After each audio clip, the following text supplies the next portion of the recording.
இது வந்து நேற்று எங்கள் வீட்டில் வந்து வேலை செஞ்சுட்டு இருக்கிறப்ப வந்து ரொம்ப டயர்டாக இருக்குது, ஜூஸ் எதுனா வாங்கிக்குவான்னு எங்கள் வீட்டில் ஒரு பிள்ளைகிட்ட சொன்னேன். அவன் வந்து இது வந்து ஃப்ரூட் மிக்ஸ்ன்னு சொல்லிட்டு வாங்கிட்டு வந்தான். இதில் வந்து நான் நிறைய பேர் இதை வந்து ரொம்ப லைக் பண்ணி சாப்பிடுவாங்க. இது போடுறது தப்புன்னு நான் சொல்லலை. தயவுசெய்து போடுறவங்க வந்து இதை பார்த்து போடுங்க. ஏன்னா இதில் வந்து பூச்சி இருக்குது, பூச்சின்னா புழு இருக்குது.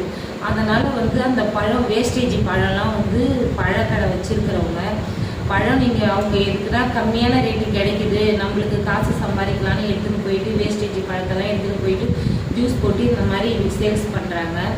இதில் எவ்வளோ பேருக்கு வந்து எல்லாருமே வந்து பழ ஜூஸு தானே நம்ம உடம்புக்கு நல்லதுன்னு நினச்சின்னு வாங்கி சாப்பிடுவாங்க. ஆனால் இது உடம்புக்கு நல்லது, பட் இருந்தாலும் அவங்க வந்து வேஸ்டேஜ் பழம், அதில் வந்து பூச்சி இருக்குதா, அது எப்படி இருக்குது, அழுகி போயிட்டு இருக்குது அப்படின்றது யாரும் அதை பார்க்கறது கிடையாது. அவங்களுக்கு தேவையானது பணம், அதனால் அதை அவங்க அப்படி போட்டு செய்கிறாங்க.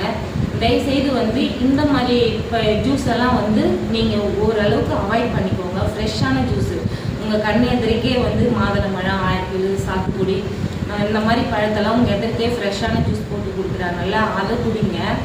இந்த மாதிரி போட்டாங்கன்னா அந்த மாரி கடை வச்சிருக்கிறவங்க தயவுசெய்து நான் சொல்கிறேன், அந்த மாதிரி கெட்டு போன பழத்தை வாங்கி போடாதீங்க. அதாவது வந்து மக்கள் நல்லா இருந்தால் தான் நீங்களும் 10 ரூபா சம்பாதிக்க முடியும்.